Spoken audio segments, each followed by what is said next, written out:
أشهد أن لا إله إلا الله وحده لا شريك له وأشهد أن محمدا عبده ورسوله أما بعد فأعوذ بالله من الشيطان الرجيم بسم الله الرحمن الرحيم الحمد لله رب العالمين الرحمن الرحيم مالك يوم الدين إياك نعبد وإياك نستعين اهدنا الصراط المستقيم صراط الذين أنعمت عليهم غير المغضوب عليهم ولا الضالين.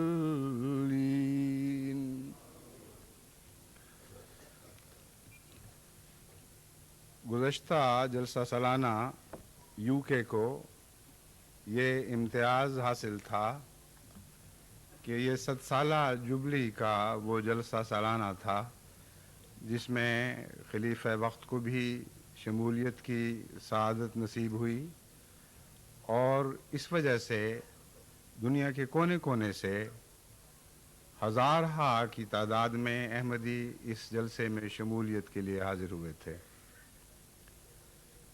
امسال بھی اس جلسے کو یہ امتیاز حاصل ہے کہ اس جلسے میں حسب سابق خلیفۃ المسیح کو بھی نمائندگی کی توفیق نصیب، لیکن اس کے علاوہ بھی اس جلسے کو ایک امتیاز حاصل ہے کہ یہ UK کا 25واں جلسہ سالانہ ہے۔ اگرچہ ہماری نظر میں تو اعداد کو وہ اہمیت حاصل نہیں ہوتی، مگر دنیا کی نظر میں 25ویں کا عدد ایک اہمیت رکھتا ہے، اور اس عدد کے ساتھ دنیا میں سلور جبلی منائی جاتی ہے۔ چنانچہ جہاں تک عام انسان کی نظر کا تعلق ہے، اس جلسے کو یہ امتیاز حاصل ہے کہ اسے UK کا سلور جبلی کا جلسہ قرار دیا جا سکتا ہے۔ لیکن جلسہ کوئی بھی ہو، کہیں بھی ہو، جماعت احمدیہ کا جلسہ ہو، وہ ہر جگہ ہمیشہ خدا کی خاطر منعقد کیا جاتا ہے، اور اس لحاظ سے احمدی جہاں تک ان کو توفیق ملتی ہے بڑے ذوق شوق سے اس میں شامل ہوتے ہیں۔ بعض ایسے مواقع ہیں جب کہ شامل ہونے والے نمایاں طور پر دکھائی دیتے ہیں اور تاریخ ان کی شمولیت کا اندراج کرتی ہے اور ان کی گنتی کو محفوظ کیا جاتا ہے۔ بعض ایسے مواقع بھی ہیں اور ایسے ممالک بھی ہیں جہاں تاریخ کی ظاہری آنکھ ان جلسوں تک نہیں پہنچتی اور ان جلسوں میں شامل ہونے والوں کی قربانیوں کا اندراج نہیں ہوتا، لیکن خدا کے فرشتے جو تمام نیکیوں کو درج کرنے پر مقرر ہیں، وہ یقیناً دنیا کے کونے کونے میں جہاں بھی خدا کی خاطر لوگ اکٹھے ہوتے ہیں ان کا اندراج کرتے ہیں اور ان کی اطلاع ملأ اعلیٰ میں خدا کے حضور پیش کرتے ہیں۔ چنانچہ حضرت اقدس محمد مصطفیٰ صلی اللہ علیہ وآلہ وسلم نے ایک موقع پر اس کی مثال یوں دی کہ خدا کے کچھ فرشتے ہیں جو صبح کو اپنی باری پوری کر کے خدا کے حضور رپورٹ پیش کرنے کے لیے رفع کرتے ہیں، اور کچھ ایسے ہیں جو شام کو اپنی باری پوری کر کے خدا کے حضور رپورٹ پیش کرنے کے لیے رفع کرتے ہیں۔ ان میں سے بعض فرشتوں کا گزر ایک ایسی مجلس کے پر سے ہوا جو خدا کے ذکر سے معمور تھی. یعنی اس مجلس میں مختلف لوگ اپنے اپنے رنگ میں خدا کی محبت کا ذکر کر رہے تھے اور اس کی شان کے گیت گا رہے تھے. ان لوگوں کا ذکر کرتے ہوئے ان فرشتوں نے خدا کے حضور جب یہ معاملہ پیش کیا تو اللہ تعالیٰ نے فرمایا کہ میں ان سے راضی ہوں اور میں ان کو بخشتا ہوں. یہ سن کر ان فرشتوں نے عرض کیا کہ یا اے خدا، ان میں کچھ ایسے لوگ بھی شامل تھے یا ایک ایسا شخص بھی شامل تھا جو راہ چلتے ہوئے سستانے کے لیے اس مجلس میں بیٹھ گیا تھا. وہ تیرے ذکر کی خاطر اس مجلس میں نہیں بیٹھا. تو خدا تعالیٰ فرمائے گا کہ میرا فضل اس پر بھی نازل ہوگا، اس کو بھی میں بخشتا ہوں، کیونکہ یہ میرے نیک بندے جو خالصتاً میرے ذکر کی وجہ سے اکٹھے ہوئے ہیں، ان کی صحبت پانے والا بھی برکتوں سے محروم نہیں رہ سکتا. بس ہر احمدی جلسے میں خواہ وہ کہیں بھی ہو، خدا کے فرشتوں کا یہ نظام جاری و ساری اور متحرک رہتا ہے. اور نہ صرف ذکر الہی کی خاطر اکٹھے ہونے والے احمدی مسلمان خدا سے برکت پاتے ہیں، بلکہ ان کی معیت میں آنے والے لوگ بھی خدا تعالیٰ سے برکت پاتے ہیں. اور جہاں تک تکلیفیں اٹھانے کا تعلق ہے، یہ بھی مضمون ایسا ہے جو تمام دنیا میں برابر جاری ہے.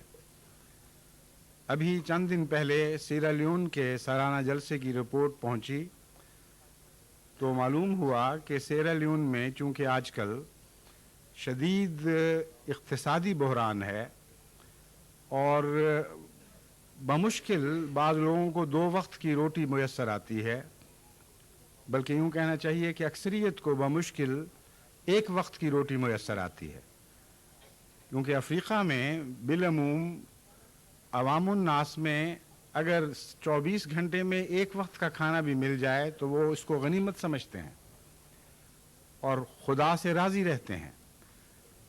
اس کے باوجود دور دور سے جلسے میں شرکت کرنے والے آئے جنہوں نے سارا سال پیسے جوڑ کر اس دن کے لیے بچا رکھے تھے اور جن کو سفر کی سہولت مہیا نہیں ہوئی، کیونکہ صرف روپے کی قلت نہیں بلکہ پیٹرول کی قلت کی وجہ سے بہت سے علاقے ایسے ہیں جو بسوں کی سروس سے ہی محروم ہو چکے ہیں. وہ دور دراز کا پیدل سفر کر کے اس جلسے میں شرکت کے لیے حاضر ہوئے.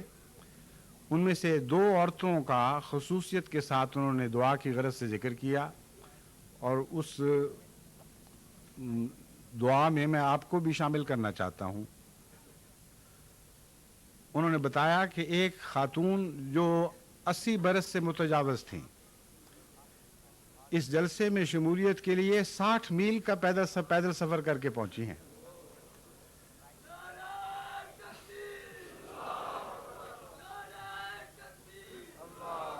اور اسی طرح بعض خواتین اپنی پیٹھوں پر بچے باندھے ہوئے 80 میل کا پیدل سفر کر کے اس جلسے میں شمولیت کے لیے پہنچی ہیں. اب جہاں تک دنیا کے نظام کا تعلق ہے، نہ تو کسی ریڈیو نے ان کی خبر دی، نہ ٹیلی ویژن پر وہ لوگ دکھائے گئے، نہ ہی اخبارات میں ان کے چرچے ہوئے. وہ آئے اور بظاہر ان کا آنا بھلا دیا گیا، لیکن میں آپ کو یقین دلاتا ہوں کہ ہمارے آقا و مولا سیدنا حضرت اقدس محمد مصطفیٰ صلی اللہ علیہ وآلہ وسلم کی یہ بات یقیناً سچی ہے کہ خدا کے فرشتے یقیناً اس مقام پر نازل ہوئے ہوں گے اور یقیناً انہوں نے خدا سے ان پاک بندیوں کا ذکر کیا ہوگا کہ محض تیرے ذکر میں شامل ہونے کی خاطر یہ دور دور سے مشقت اٹھا کر یہاں پہنچی. اسی قسم کے کچھ لوگ آج بھی پاکستان سے تشریف لائے ہیں. بظاہر ان کے یہاں آنے کی کوئی وجہ اور کوئی حکمت سمجھ نہیں آتی، کیونکہ عمر کے لحاظ سے اس حد کو پہنچ چکے ہیں کہ ایک کمرے سے دوسرے کمرے تک جانا بھی مشکل ہے. ان میں ایک حضرت اقدس مسیح موعود علیہ الصلوۃ والسلام کے صحابی ہیں ان کی بینائی زائل ہو چکی ہے، کمر جھک گئی ہے اور 2 قدم بھی بغیر سہارے کے چلنا مشکل ہے۔ وہ اتنی لمبی 1000 میل کی مسافت طے کر کے یہاں پہنچے ہیں، آخر کیوں؟ پھر ایسی خواتین بھی ہیں جنہوں نے ساتھ کے گاؤں بھی نہیں دیکھے ہوئے اور انہیں دنیا کی کوئی خبر نہ تھی، اور انہیں دنیا دیکھنے کا شوق بھی کبھی پیدا نہیں ہوا، کیونکہ بعض لوگ ایسی حالت میں زندگی بسر کرتے ہیں دنیا سے کٹ کر اور علیحدہ رہ کر کہ ان کو یہ علم ہی نہیں کہ دنیا ہوتی کیا ہے، اور اس لا علمی کی وجہ سے شوق بھی پیدا نہیں ہوتے، لیکن وہ بھی بڑی دور دور کی مسافت طے کر کے یہاں پہنچی ہیں۔ ان میں سے ایک معمر خاتون کا ذکر کل میری اہلیہ نے مجھ سے کیا اور بتایا کہ ان سے جب پوچھا گیا کہ آپ تو بڑی معمر ہیں اور بظاہر عدم تعلیم یافتہ ہیں، آپ کو کیسے خیال آیا کہ اتنی تکلیف اٹھا کر یہاں پہنچیں؟ انہوں نے اس بات کا جواب تو نہیں دیا، لیکن ایک اور خیال جس کی وجہ سے وہ محظوظ ہو رہی تھیں اس کا ذکر کر دیا۔ انہوں نے کہا پنجابی زبان میں کہ پاکستان کے مولویوں نے تو ہم سے وہ سلوک کیا کہ جس سلوک کے نتیجے میں وہ سمجھتے تھے کہ ہمیں دھتکار کر انہوں نے ہلاک کر دیا ہے، مگر ہمارے ساتھ تو وہی معاملہ ہوا جو پنجابی میں کہتے ہیں کہ کبے نو کسی نے لت مارتی، اس کا کب سیدھا ہو گیا، ٹانگ مارنے والے نے، لات مارنے والے نے تو دشمنی سے کبے کو لات ماری اور اس خیال سے کہ یہ اپنا دفاع نہیں کر سکتا، لیکن خدا کی قدرت کا ایسا کرنا تھا کہ اس ٹانگ کے نتیجے میں اس کا کب سیدھا ہو گیا۔ وہ پتہ نہیں کس مزے سے یہ بات سوچ رہی تھیں، ہو سکتا ہے ان کے ذہن میں یہ بات ہو کہ ہم لوگوں کے کہاں یہ مقدر تھے کہ ایسے عظیم تاریخی جلسوں میں دور دور کے سفر کر کے پہنچیں گے۔ ہو سکتا ہے وہ یہ سوچ رہی ہوں کہ ان واقعات سے پہلے ہم میں بہت سی خرابیاں اور کمزوریاں تھیں، جوں ابتلا کی چکی میں ڈالے گئے، جوں دکھوں کی آزمائش میں مبتلا کیے گئے، ہم سدھر کے نکھر کے اس سے نکلتے رہے اور ہماری کمزوریاں دور ہوتی چلی گئیں۔ اور ہو سکتا ہے کہ اس کے علاوہ وہ یہ بھی سوچ رہی ہوں کہ انگلستان آ کر انہوں نے تمام دنیا سے لوگوں کو اکٹھا ہوتے ہوئے دیکھا اور احمدیت کی ایک عجیب شان کا ملاحظہ کیا، اور انہوں نے سوچا کہ دیکھو اس چند سالوں کے عرصے میں احمدیت کہاں سے کہاں پہنچ گئی ہے۔ تو جو بھی کب کا تصور ان کے ذہن میں تھا، انہوں نے ہر کب کو سیدھا ہوتے ہوئے بھی دیکھا، اور یقیناً ان کی یہ گواہی سچی گواہی ہے کہ علماء کی اظہار رسانی سے پہلے جو ہماری حالت تھی، اب اس حالت میں بہت فرق پڑ چکا ہے، اور خدا تعالیٰ کے فضل کے ساتھ ہر پہلو سے جماعت پہلے سے بڑھ کر شان کے ساتھ اس دنیا میں ابھری ہے۔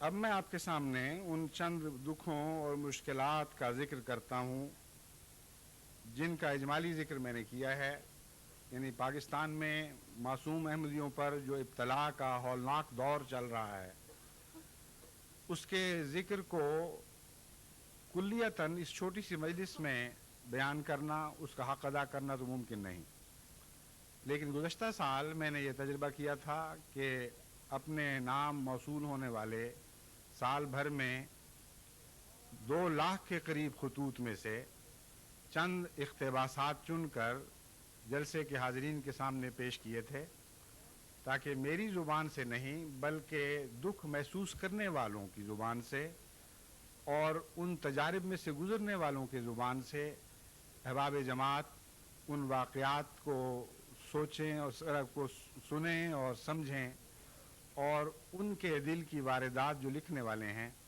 سننے والوں کے دل پر بھی جاری ہوں۔ چک سکندر سے ذکر چلتا ہے ہماری ایک مخلص خاتون حمیدہ بیگم چک سکندر کی رہنے والی لکھتی ہیں، میں 1 سال سے بیمار چلی آ رہی ہوں۔ حادثہ چک سکندر کے دوران میں بیمار تھی۔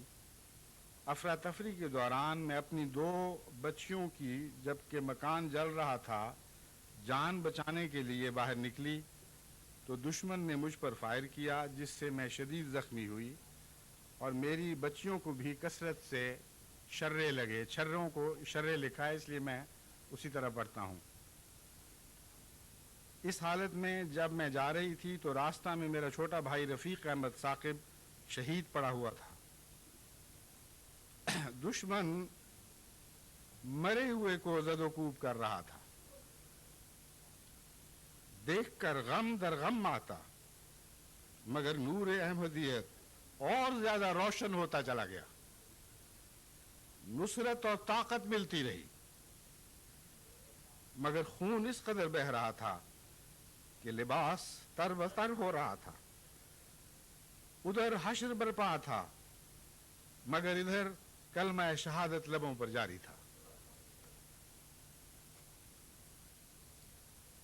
پھر چکدھوریا سے ایک احمدی خاتون جو وہاں اسکول میں استانی ہیں اور ازراہ ستم سراسر افتراء کے نتیجے میں ان کو بھی اسیر راہ مولا بننے کا موقع ملا۔ سراسر بے بنیاد انتہائی جھوٹا اور بھیانک الزام ان پر یہ لگایا گیا کہ نعوذ باللہ من ذالک انہوں نے حضرت اقدس محمد مصطفیٰ صلی اللہ علیہ وسلم کی گستاخی کی ہے، اور اس کے نتیجے میں ان کو پکڑ کر جیل کا منہ دیکھنے کی سعادت مل گئی۔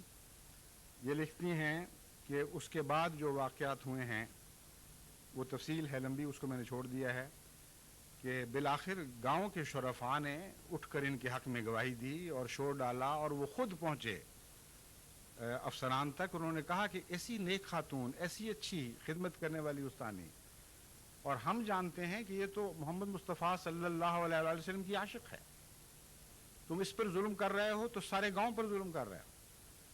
چنانچہ گاؤں والوں کے اثر سے مروب ہو کر ان لوگوں نے نہ صرف یہ کہ ان کو رہائی دی، بلکہ اسی اسکول میں ان گاؤں کے اصرار پر ان کو بحال کیا گیا۔ لیکن چک سکندر کے شریر اور ان کے چیلے پھر بھی ان کی راہ کاٹتے رہے اور بیٹھ کر ان پر تمسخر کرتے رہے۔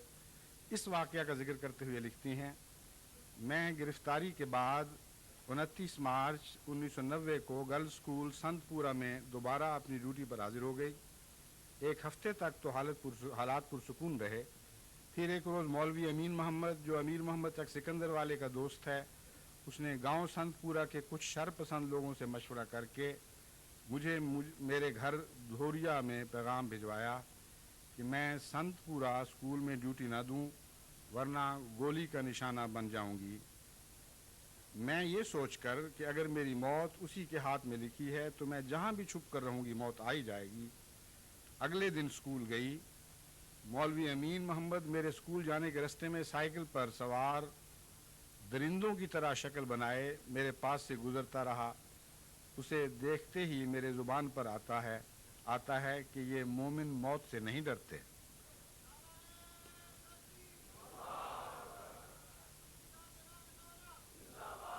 میں اسکول میں ڈیوٹی دے رہی ہوں لیکن کبھی کبھی خیال آتا ہے کہ اگر میں اس درندے کے ہاتھ چڑھ گئی تو بچے جو پہلے باپ کے پیار سے محروم ہیں، ماں کے پیار سے بھی محروم رہ جائیں گے۔ میں اپنے گاؤں میں اکیلی احمدی ہوں، جب ڈیوٹی پر جاتی ہوں تو بچے خدا کے حوالے ہوتے ہیں۔ اس سے بہتر اور کوئی حوالہ نہیں ہو سکتا۔ عزیزہ ناصرہ پروین صاحبہ، جو ہمارے اسیر راہ مولا محمد الیاس منیر واقف زندگی کی ہمشیرہ ہیں، وہ لکھتی ہیں، میرا پیارا بھائی عزیز محمد الیاس منیر واقف زندگی اسیر راہ مولا آج کل BA کا امتحان دے رہا ہے۔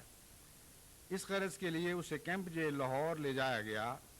اسے لاہور لے جاتے وقت دوبارہ بیڑیاں ڈالی گئیں جو 3 دن لگی رہیں۔ بیڑیوں کے ساتھ ہی اس نے پرچے دیے۔ عبد الرحمن صاحب صدر جماعت احمدیہ چک 35 شمالی سرگودا لکھتے ہیں، اس سے قبل کئی نسلوں تک ہم نے نہ جیل دیکھی تھی اور نہ عدالت، مگر خدا کے فضل سے دین کی خاطر ہمیں جیل جانے کی سعادت نصیب ہوئی۔ وجہ یہ تھی کہ ہم ایک عرصے دراز سے ایک چھپر کے نیچے نماز پڑھتے تھے، بعد و بارہ میں ہمیں شدید تکلیف ہوتی تھی۔ ہم نے ایک مسجد بنانے کا ارادہ کیا اور اس کی تعمیر کے دوران ہی پولیس ہمیں پکڑ کر لے گئی۔ 12 دن جیل میں رہنے کے بعد ہمیں رہائی ملی ہے۔ اب یہ لوگ مقامی اسکولوں میں ہمارے بچوں کو اسلامیات نہیں پڑھنے دیتے۔